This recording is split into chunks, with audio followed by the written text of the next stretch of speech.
So let's discuss another problem in classical mechanics.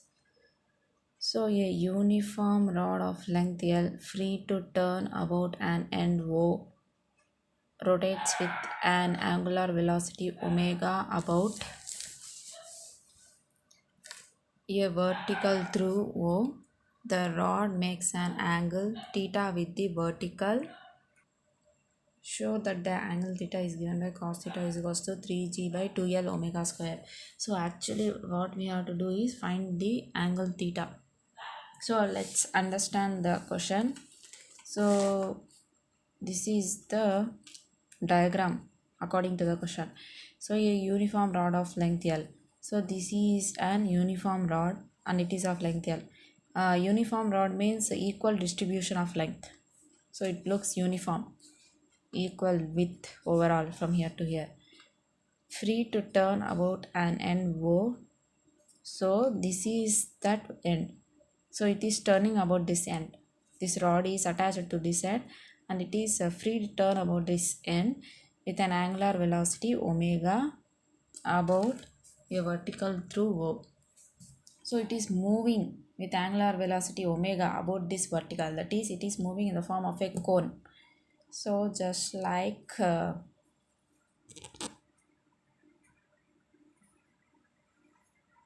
so if this is the vertical, so this is the vertical, so this is that uniform rod.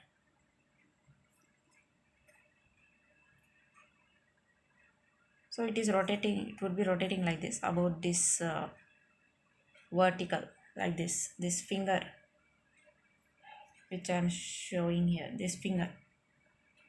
So about this it would be rotating like this, it would be rotating in a conical form. So we need to imagine it in a three-dimensional form. So here it is in the form of a two-dimensional.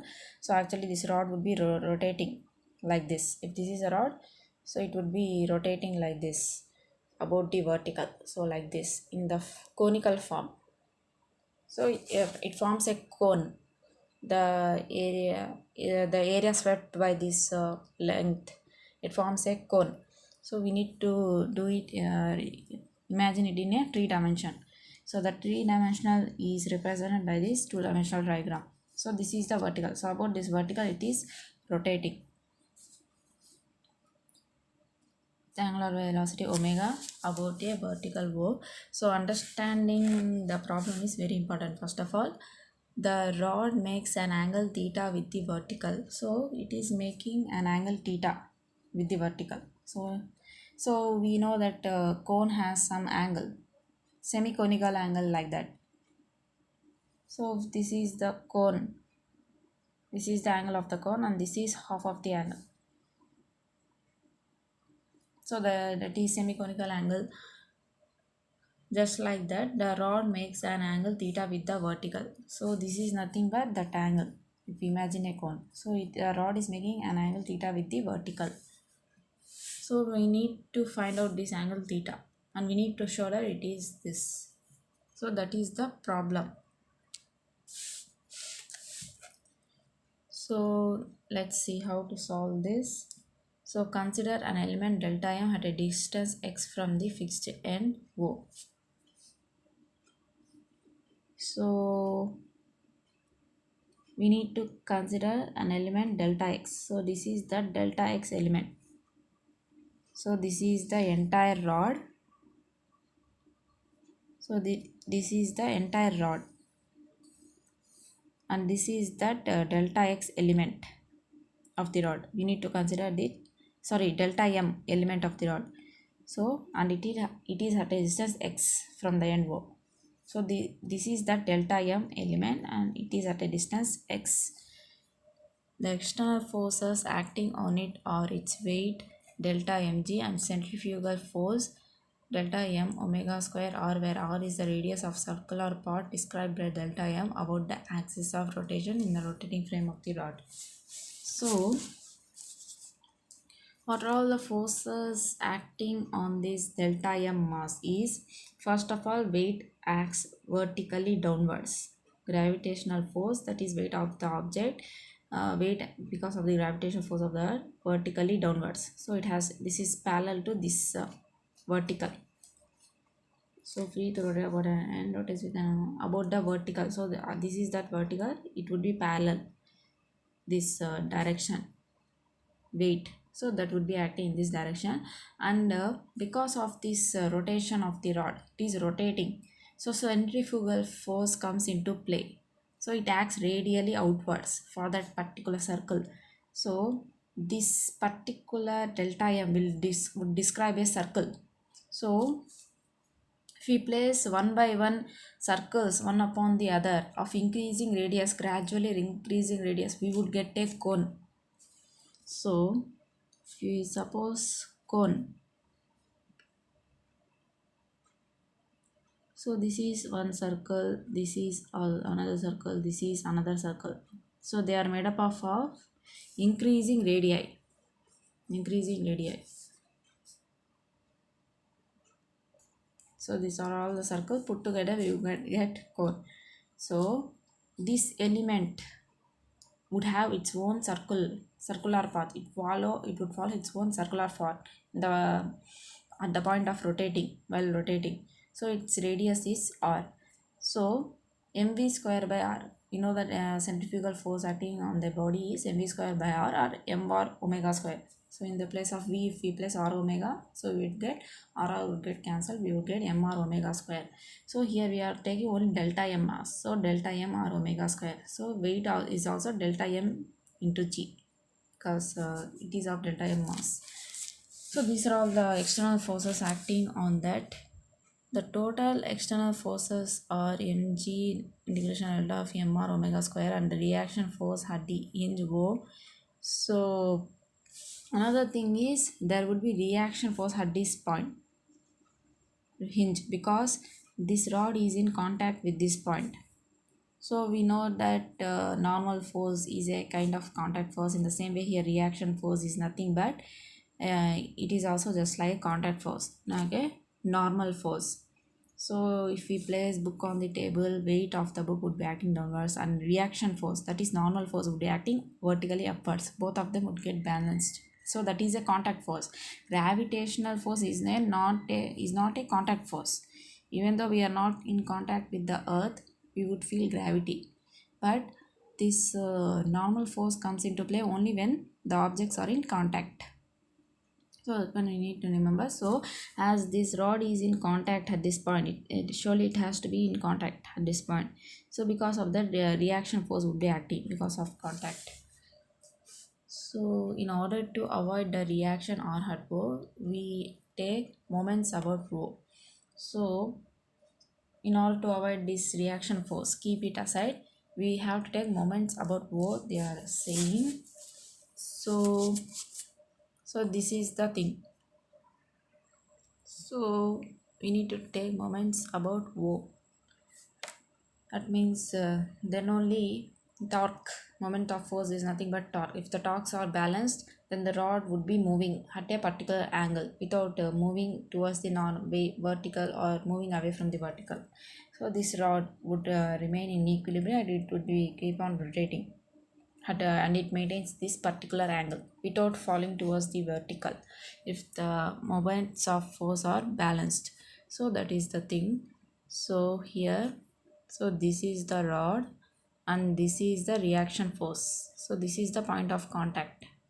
So it would be acting in this direction. So this reaction force can be split into components. So this is Rx and Ry along x-axis, along y-axis, that is along horizontal direction reaction, along vertical direction reaction. That is the meaning of that. So now we need to take moment of force about the O.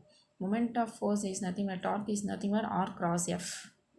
And if R and F both are perpendicular, so then torque would be maximum. That is R cross F is nothing but RF sin theta. So both has to be in perpendicular. So moment of force we need to consider that only. So here mg is acting vertically downwards, delta mg, and and from here to here the distance is r. So here from here we can see, so mg is acting vertically downwards, and this is the position vector, that is at a distance r. So both of them are perpendicular to each other, so moment of force is nothing but delta mg and r, delta mg or integration. So it is the same for entire rod. So this is only for delta m length of the rod, delta m mass of the rod. If you consider for the entire rod, so moment of force will be this integration of delta mg r, as both of them are perpendicular, as we know that torque is nothing but r cross f. And next is uh, this. So this is the direction of delta mr omega square, away from the center of the circle. So this is the direction, and its perpendicular distance is this, from here to here. This is the perpendicular distance from the point O, because we are taking moments of force about O, about the point O. We are taking here moments about the point O. If both of them are balanced, then only rod would not move up or towards the vertical. So it has to be balanced. So to avoid reaction at O, we take moments about O, they have said. So R is this and F is this, or R cross F. So from the diagram, if we see, this is the R, that is nothing but uh, cos theta. Cos theta is nothing but this adjacent side by hypotenuse. So we would have x cos theta. Cos theta is equals to this perpendicular distance by x, that is nothing but x cos theta. So this is nothing but x cos theta, hence we are having x cos theta, and force is nothing but delta mr omega square. So delta mr omega square integrating for the entire length. So our next thing is g would remain the same, and r is nothing but sine x sine theta. So from the diagram we can see sine theta is nothing but r by x, so opposite side by hypotenuse. So that is nothing but x sine theta is nothing but r, so r is replaced by x sine theta. So here also r is replaced by x sine theta. So already one x is there, so x into x, x square sine theta and cos theta. And next and omega square will remain the same, and next g and r would be the same, and delta m is nothing but mass per unit length of the rod into dx. So if this is dx length, so mass per unit length of the rod be lambda. So lambda times dx gives the mass of this much part of the rod, dx part of the rod. So you would have lambda dx here, and here also in the place of delta m you would have lambda dx. So after this substitution you would have lambda dx. So lambda here, lambda is a constant, that is mass per unit length of the rod is constant, so it would get cancelled. Finally you would have this, and it is getting integrated from 0 to L, that is entire length of the rod. So now here as we are integrating with respect to length, so only dx. So sine theta is considered as constant, so it is not depending on length, it depends on the angle. So sine theta is taken aside, so here also sine theta cos theta would be taken aside. So here sine theta, this sine theta would get cancelled.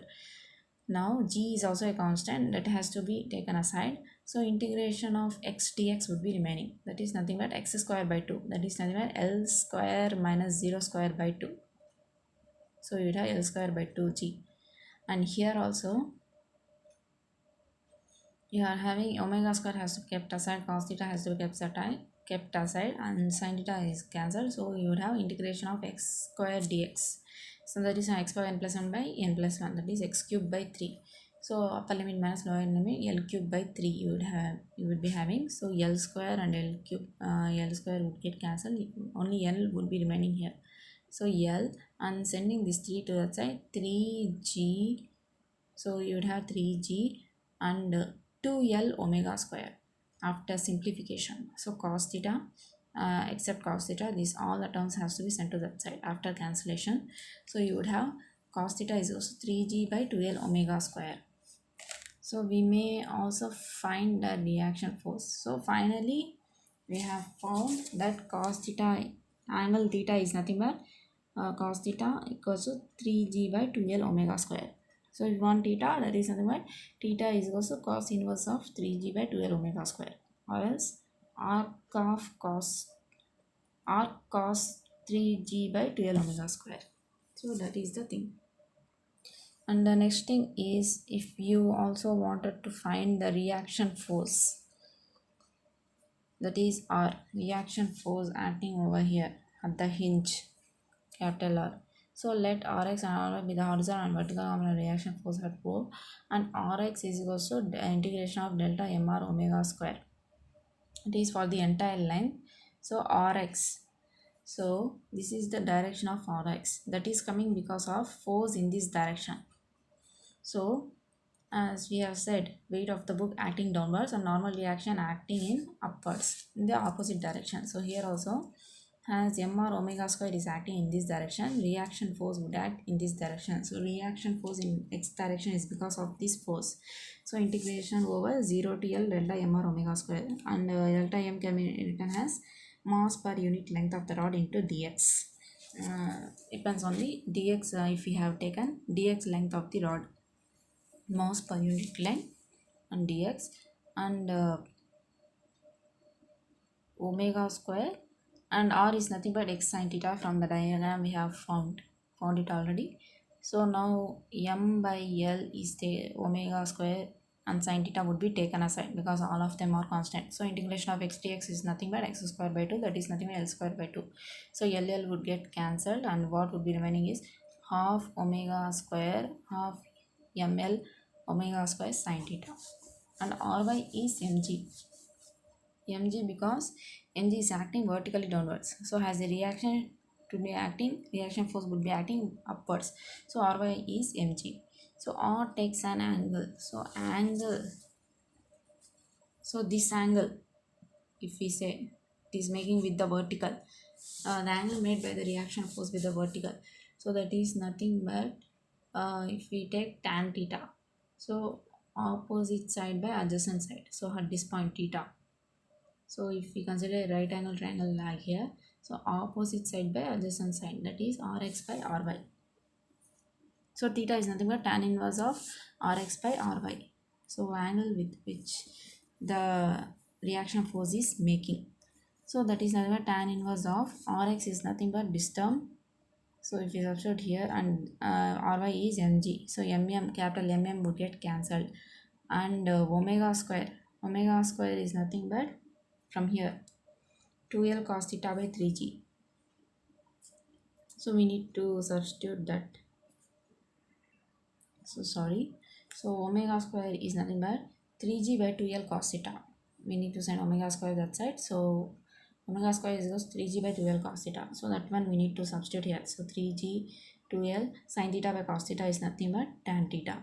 So overall this l would get cancelled, g would get cancelled, 3 by 4 tan theta. So this is the angle made by r with the vertical. So it is tan inverse of 3 by 4 tan theta. That is angle made by the rod with the vertical. So this angle is nothing but this. So that is the problem. So thank you.